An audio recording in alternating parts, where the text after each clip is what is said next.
Growing up in Chicago, I enjoyed the hustle and bustle of activity. The Sears Tower, Michigan Avenue, and shopping at Marshall Fields were all part of my childhood. After meeting my husband in Atlanta, we bounced around the United States, from New York City to Boston. We settled in a suburban town outside of Cincinnati to raise our children. An upper-class golf community where driving to the club via golf cart was the norm. I was selling luxury real estate with fancy dresses and heels while my husband ran his engineering company with his pressed Robert Grant shirts. We were living the dream.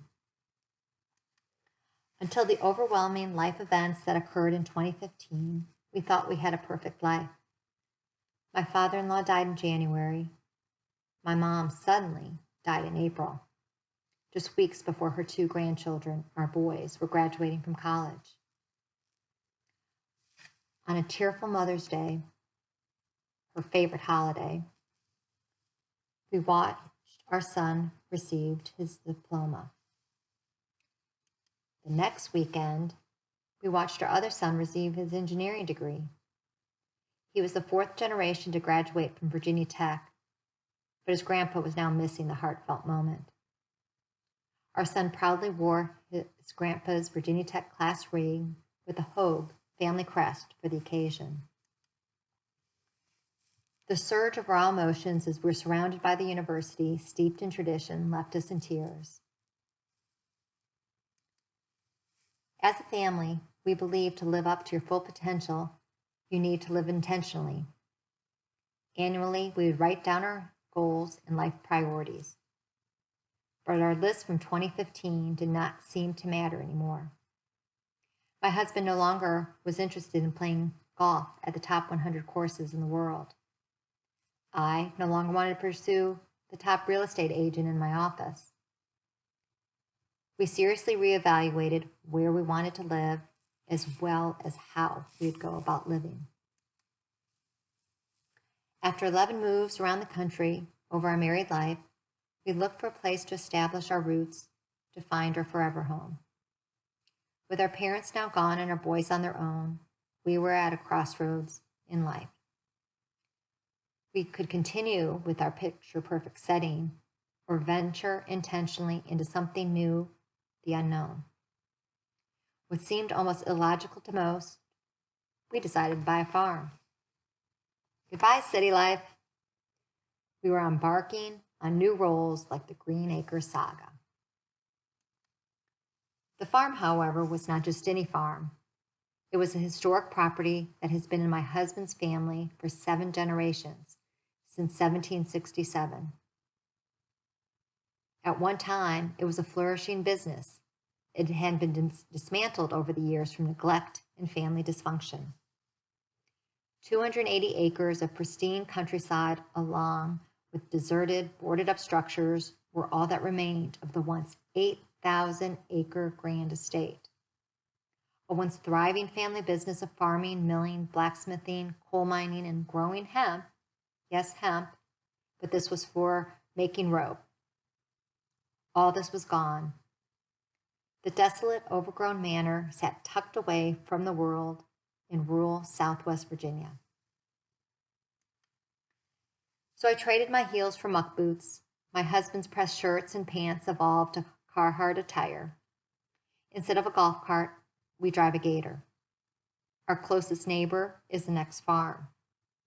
Our well-manicured and landscaped lawn was sacrificed for untended, rolling pastures. Our recently renovated 2-story house in upper-class Ohio was traded for an abandoned, unheated, unelectrified, animal-infested structures.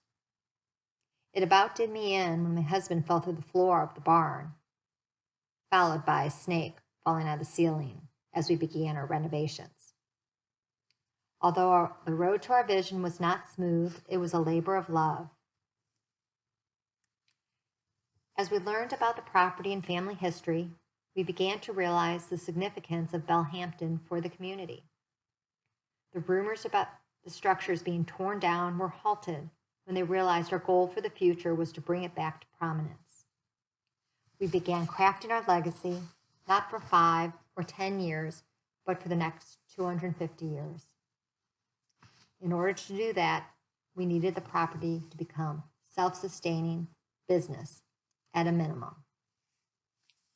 Utilizing 280 acres had a lot of options for an enterprise. We fantasized about developing a vineyard where we could produce a unique blend of wine with our own grapes. Although it sounded romantic, we had no idea the mix of delicate work and labor that was involved, much less the chemistry of producing a good wine.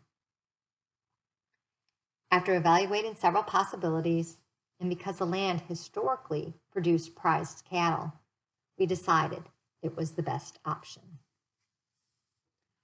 We couldn't mow all the rolling acres ourselves, and the pastures had to be maintained. Grass-eating cows were the best solution. Besides, it makes sense to harvest meat, with me being a vegetarian, right?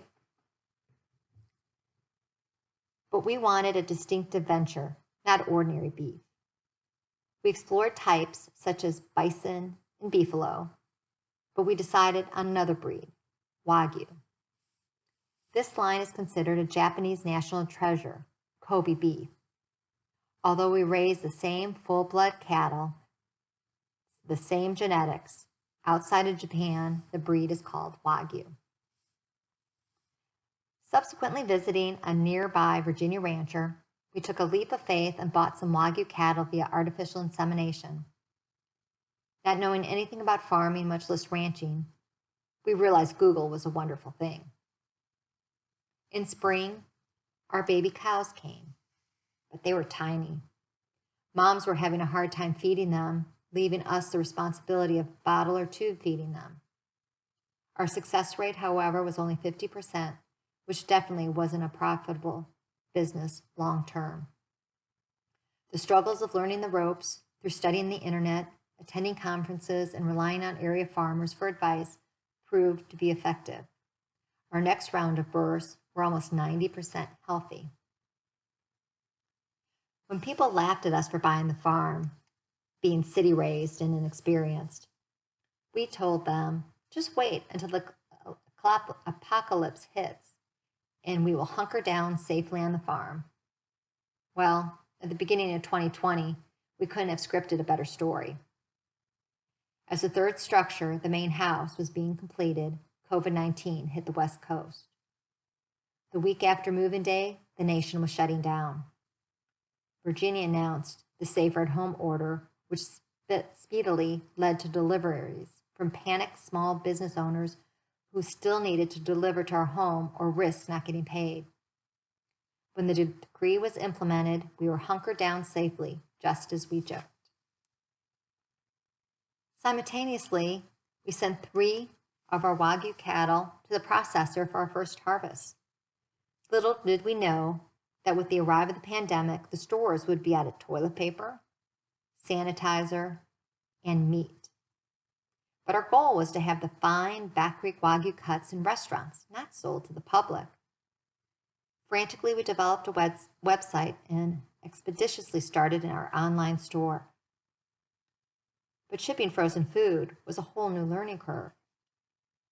Fortunately, Google came through again, and instantly we were in business. But all of our structure needed to be utilized to maintain their integrity long term. We already had our general store out on Airbnb, which got some traction in 2018 with Virginia Tech parents visiting their children, especially on football weekends. But with the virus, students were sent home and our renovations were being canceled. Our reservations were being canceled. We weren't too concerned since our son utilized the quaint store to work and go to graduate school remotely. He escaped the city life for 3 months before he needed to get back to his own state to orchestrate a move. Magically, as we reopened the Airbnb, reservations flooded in.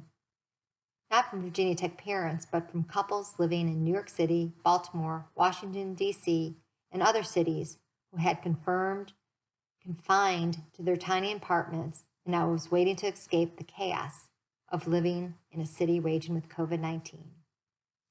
They're very appreciative of spending some time working remotely and relaxing in rural Virginia in a picturesque location. Since we have leapt into our new life, we have told our story of living intentionally to other families and fellow business owners.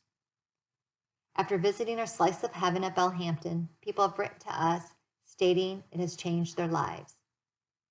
With the process we have developed with another consulting company, which includes discovery, dream, and design segments, we are now helping other family businesses and individuals build out their life strategy.